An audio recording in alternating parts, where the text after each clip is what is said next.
Lost in their own little world of, I think, getting ready for what they're going to eat in the next couple of days. Lost in the cranberry sauce? Yeah. Or what? Yeah. And Dr. L, you can use that one if you want. But, yeah, no, I think having an interactive environment for them to be able to participate in with their Chromebooks, which, I mean, as much as I complained about them in high school, they did provide a pretty good learning environment for when I was there. Would have helped a lot. However, I feel like the lesson still, you know, hit home, and they got what they needed to get out of it, but I think it would have enhanced their experience and would have enhanced how I, you know, taught them had we not had the technical issues that we did. And like that's what you were rolling to do, right? Like you went in, and so then it's like not only did you have to do it in probably the lesser ideal of the two ways, but it's like not the way that you planned it to go in and do it. Still double whammy. Little, two turkey leg action on that one. That was bad. Okay. So pretty much my entire lesson plan was technology based because it was all centered around the V-bots. So I guess using technology in general though made it a lot more fun and like interactive, especially with kids that age. It's basically like using toys and just playing around in the classroom. They don't know they're learning anything. I mean, you could have done it without the V-bots. You could have been like, oh, they can see this path and they can draw this path. But it's a lot more fun when you have like that technology to use. I've been like 6 or 7. Like they were loving it. Yeah, I feel like it's gonna be a lot more memorable. You know, I feel like that's something they'll remember. They were like, come back, and I was like, I mean, I have other robots, but I don't know how I'll be able to come back. And they were all excited about that and everything, and they were making friends with the V-bots, so I was like, all right, they really enjoyed it. So that's some 21st century props right there. Yeah. Could you imagine if they had Dash and Dot? Oh my god, they were talking to each other? Oh my god. They would be like, oh my god. Game over. They wouldn't have no social interaction whatsoever if I brought Dash and Dot. So. Like they would have to filter the commands and stuff too. Like, you know, 6 and 7-year-olds, like you'd have to rate it PG, PG-13, R-rated commands on that. That'd be wild. Actually, I might go into the TTL and mess with the Dot and Dash a little bit. Make some friends. Yeah. It was so weird today when the Dash and Dot started talking to each other. No, it's because when you made the sensors touch, they talk to each other. That's how we figured it out. I'm all about the sensors touching and talking. Yeah, I liked it. You were in the middle of the lesson. You were like, okay, sounds good. And the Dash and Dot in the back just like, yeah. yeah, they knew it was up. Y'all didn't, but they did. What up? Okay, so you guys kind of touched on the next question, so I'm going to combine the last two. Right. So, Sounds good. How could technology be used to improve the lesson? And then with that, how has the experience impacted how you might use technology in your classroom in the future? I'm gonna take this one real quick. So my Spanish teacher, one, absolutely hates technology. He's probably closing in on 60. I mean, he's not probably, I know he's closing in on 60. So he lived a lot of his life without technology.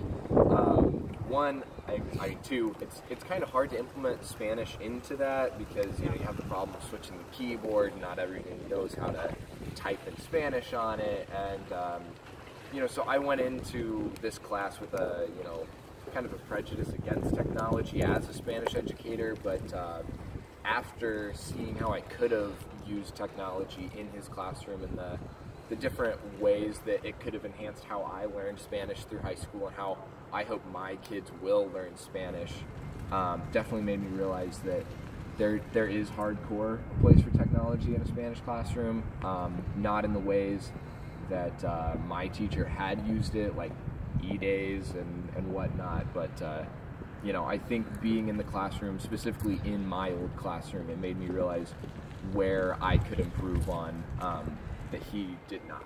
Like not to be too simple, but like if there's one fundamental purpose of this course, like that's got to be it, right? Like to take our vision of how we can use technology, or like how we can't in some ways, and like change it. Yeah. I went into this class and my knowledge of technology in the classroom was a PowerPoint. That's pretty much it. Same. All of my teachers, like, they didn't grow up or like go into teaching with like all these different options of technology and what to do, so they didn't learn how to use them, so they just kind of ignore them.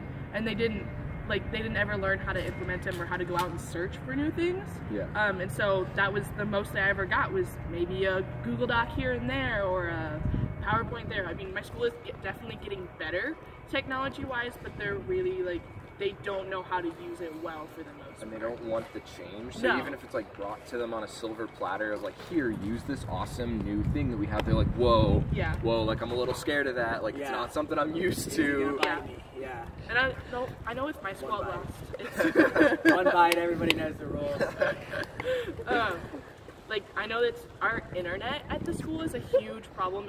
My school is a school of 5,000 kids, and the internet, Oh god. yeah, the internet itself is really awful, and it can't handle everyone being on their phones, and it can't handle people being on their computers.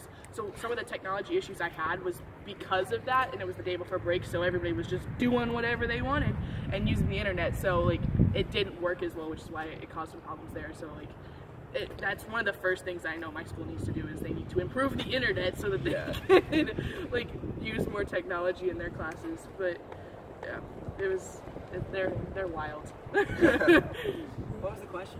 Yeah, I know, I've forgotten now. How could technology be used to improve the lesson, and how has your experience impacted how you might use technology in the classroom? You guys kind of answered it. Yeah, I mean, like gonna have to use it. Like, just gonna have to find ways to use it. And I think probably like the most, like the key thing is not necessarily how I'm gonna use technology in the classroom, just like that I'm going to use technology in the classroom, and that they're, and more so for us than like ever before. Will Fine, you're good. You're good. You can talk. Yeah. Don't worry about it. No, so Dr. Alice, who turned this into, like, said hello. So, like, you know, just like us more than any group of students ever. When you take that, so I'm gonna start yelling when you're home. Like, Every time. we will have there is a cylindrical whirlwind going on over there, and we're raving. And none of us are science teachers, but like, how is there a whirlwind inside the like awning area? Like, there's no wind. It's because the wind gets trapped and it goes. There's a tornado. I got you. All right. I got you. Like we, Bye, Deborah. Bye, Deborah. Thanks for laughing. It's, See my what reflections is it? later, Is it but I didn't 12, listen. 12:17 and Deborah's leaving us. Deborah's cashing out. Like we will have what's the term, like platforms to facilitate almost any lesson using technology. So like it's really not this lesson didn't super help me establish exactly how, but it certainly reiterated that I will use technology, and based on like everyone's reflection here. Did she steal your phone? Yeah, she gave me mine. Okay. No, we're good. We're good.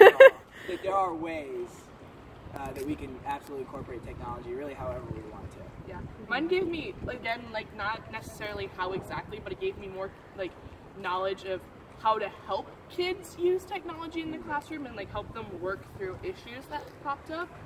And I know, at least for history, a huge part of technology in the classroom is online research.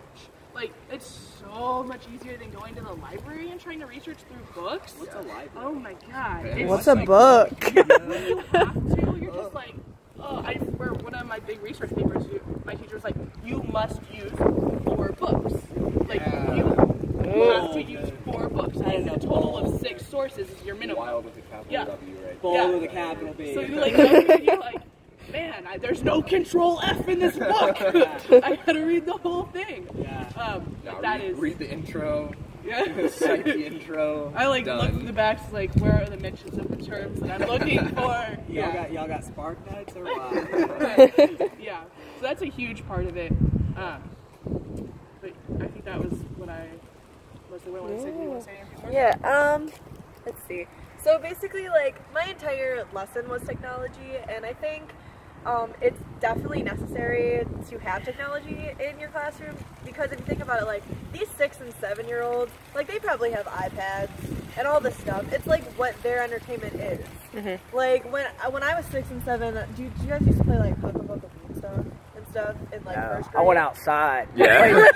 I played in the dirt. We went outside and stuff, but like we would play like little games like that around the classroom. Like we didn't use like computers and iPads. We did Down by the Banks. Yeah. Down by the banks of the hanky panky where the bullfrogs jump. Oh, we were told no hanky panky at school. Why you gotta be like that, man? Why? But, Why? Oops, oops. but I mean, like, these kids are growing up in, like, today's day and age where everything is technology. So in order to keep them, like, entertained and engaged and everything, like, you need to have technology in your classroom. Like, yeah, you could do it without technology, and it'll still get the same material across, but in order for them to actually, like, have fun and, like, actually retain it better because they're having fun, like, you definitely need technology. I mean, they're using it. You might as well embrace it and like, use it in the much, classroom. Yeah. Give them ways how to be smart with it and give them tools to do better in the society because that's how we're moving. Yeah. Yeah. I'm pretty sure. Any closing remarks? What kind of time are we at lengthwise? When do we start? It's a second video. We're gonna have part 1, part 2. Don't worry about it. Okay, you're welcome for that, Dr. I told a two-parter. We did. On the pretty second solid. part. It's like pretty On my solid. second reflection. It might have been my fault though. I might have hit the button and then the button again, but it's okay. It's fine. 2 parts. I haven't touched that phone a single time, but it was my idea. It's now 12:21 here, local time in Wilmington. It is Monday, December 4th, last Monday before finals week. So that's Wildcat W. Yep. And I think if we all took away anything, it's like, hey, we're a little better at using technology than we were before, and that we will absolutely be able to find avenues to use it. In our Definitely. classrooms. Even though we all will like teach different things in different ways, like technology can be used, it should be used because they're using it anyway. Yep. And that will only get greater. Are we good? Are we cashing Yep, out? we're here? good. We're cashing out. 12:21, so that's a little awkward, but and it's still Bloomington. It's still Standard Eastern Time here, but yeah, It's the local. so you have a wonderful week. Actually, I'll probably see you in 2 days, Dr. Alba. Yeah. All Have a right. nice week.